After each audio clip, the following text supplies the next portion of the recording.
Hi, I'm Scott Smith, here at the Gumminick Art Gallery at the Cultural Arts Center at Glen Allen. And I'm here to say a few words about my exhibition, which is currently on view, called Fluidity of Form. And the room we're in is the grouping of images that I call observations.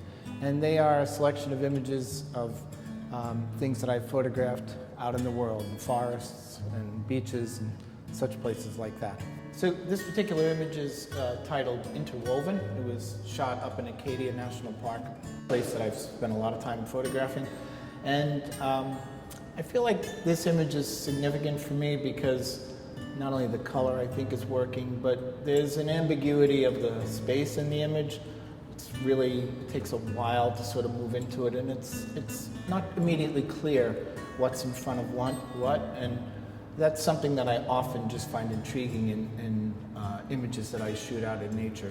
So these two images were shot in a soapstone quarry near where I live in Charlottesville, and they have meaning for me because not only the forms themselves of the stone, there's beautiful markings and striations, but it's not only the natural stone, but there's also, since they've been scraped by the machines, there's a human intervention here. And I love the dance, the dynamic between the natural forms and these scraping marks that occur from the work that's being done to them. And this image, I think there's, this beautiful note of color, I think, gives it a certain life in this. It's sort of a musical score with all these horizontal lines. And then this piece I call Undulation. I think it just has a movement, and it often interests me when I see something that suggests a kind of movement through the image, and I actually kind of pushed these marks down below to suggest that it's moving on kind of a liquid form. So this is another image from the Quarry series that I did, and this piece I think represents an approach that I often have to imagery that I make out in the world, where I feel like this suggests a kind of explosive energy, a kind of movement, and even though it's a still thing and nothing's actually moving in front of me when I'm taking the photograph, it implies this kind of movement and energy, and that's often something I'm looking for, not only in this work but in the other work that I created in the studio. This piece is entitled Veined, and it was taken at Acadia National Park.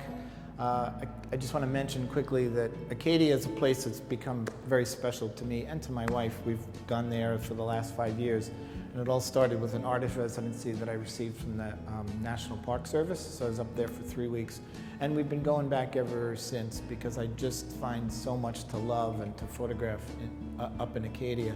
And this particular image intrigued me. It's totally a found image. I didn't really do anything to set it up, but I think like a lot of my work, I'm often interested in it being a piece that hopefully works the way it is, but also that suggests something else. And I think it's here there's a suggestion of this kind of tree-like form and even a figurative quality to it that interests me, that it's not only what it is, but a suggestion of something beyond or something else.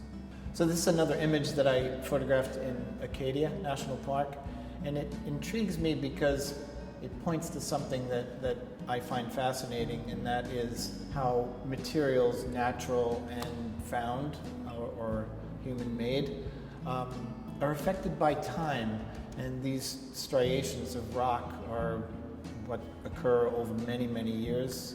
And this is fascinating to me because this particular location, it's a vertical wall, and at high tide this is underwater, and low tide is like you see it here. So this change comes from a much shorter duration of time, and the effect on materials of time and natural processes has always intrigued me, and it's fun to describe that photographically. This interests me because it's a different kind of time that's being described here. It's really what photography does well. It catches a moment, and this is essentially moving water, and I took a whole bunch here, and I took this one to the finish line because I feel like it suggests a kind of movement and energy that often interests me in terms of work, that it's more than just what's there. It suggests what's outside the frame as well as what's in front of you. This piece is titled Cascade, and it's another one of the images that I made at the stone quarry near where I live. And it interests me, this piece, because even when I look at it at different times, I feel like it suggests different scales. It could be an aerial view taken from a satellite, or it could be something microscopic. And again, as often interests me, it suggests the kind of movement. There's an energy that moves this way, but there's also this wonderful movement of these smaller forms coming down. And it was fun for me to also experiment with a different scale, different aspect ratio like this piece. This piece is another one made in the studio from the Constructions series. I shot a whole series of ice. I have a freezer in my studio and I make sheets of ice, and I often shoot it vertically, but then what happens is eventually it breaks, and so this image is essentially, I call it a floating island of ice, and I had lights underneath it, and when I was photographing it, it just wasn't that interesting, so I dropped some ink in there, and it was just one of those magical moments that happened where the difference in the viscosity of the water and the ink created this beautiful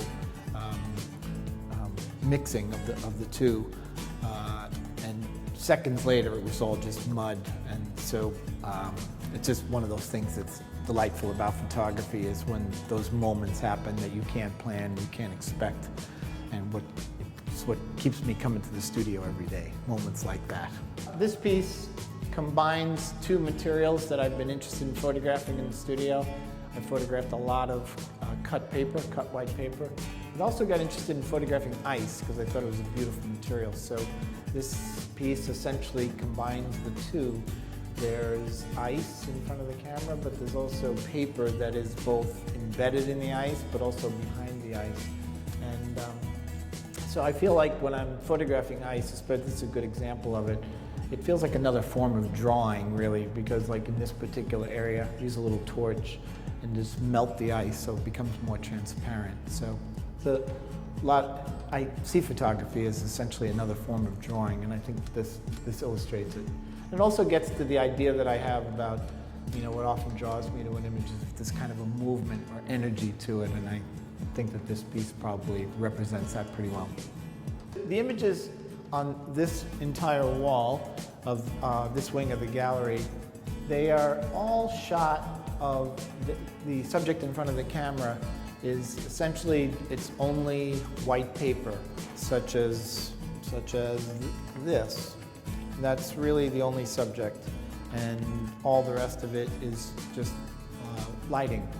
And so I've had wonderful experience photographing these because as I often say, it just felt like it was an opportunity for me as a photographer to strip photography, the media, down to the essentials of just being about light, and using the simplest of materials, just white paper, and then just went from there. This piece, I don't think this was exactly the piece of paper I used, but it's something like this, and you can already see even in this light that it starts to have a beautiful set of tonalities just based on lighting. So it goes from flat nothingness, and it really animates in the light. So here's one piece that I think has this kind of movement and energy that interests me. But then I'm really excited, this piece is really brand new and it's pointing in a new direction. This is actually a composite of two different images, and I like the fact that it suggests kind of a movement, and I think to engage this piece, you really have to sort of take it in multiple ways, look from here to there, and look at the energy of one side versus the other, and it suggests a kind of additional movement outside the space, whereas something like this is essentially a little bit more contained. So yeah, this is exciting because it's pointing in a new direction. I wanted to point out this piece, which I photographed in a museum in Italy, and it's essentially it's a found image. It's nothing more than a curtain that was in front of an outside window. but and I also want to mention that this undulation here is just nothing other than light. And so it planted the seed that I'd really be interested in working with this material. It's the sheer fabric that curtains are often made out of that allow light to pass, but it also catches the light beautifully. So again, found image, but what this show is all about is the relationship between what I find out in the world and then what I make. So inspired by what I found there is I got some of that, I went shopping for the same kind of materials and did a whole series, and here's two examples where I essentially took that material into the studio and then made images with that same fabric and then taking control of the lighting myself. So I think, again, it's a good example of how what I see out in the world often inspires me to go into the studio and use the same materials but with more controlled lighting. This piece is another that combines ice and paper, two materials that I've been interested in photographing quite a bit. And this one also moving from just black and white into using a little bit more color. And the color is introduced by essentially bringing some kind of a surface in behind the plane of ice that I'm shooting. And it also incorporates some paper that is, again, it's not in the ice in this case, but it's behind it. This piece is one that I'm excited about because it's brand new and it's pointing in a new direction. This is from the Constructed series, images that I have made in the studio. And this piece was essentially made from photographing a material that I was intrigued looking at and then decided to experiment with in the studio. And so I thought it might be helpful if I brought, because a number of people have been asking me, you know, what is that? And so I brought with me essentially what's in front of the camera is this. It's essentially just a piece of plastic that I heated and I put some other materials on there. And then the lighting it's not that complicated. It's just small flashlights with gel filters over them to create this kind of very warm light that suggests heat, it suggests a kind of energy, and I look forward to a lot more experimentation with this material and others. I hope you enjoyed seeing some of my photographs, and the exhibition will be up through November 7th, and it would be wonderful if you could get by and take a look at the images in person. Thank you.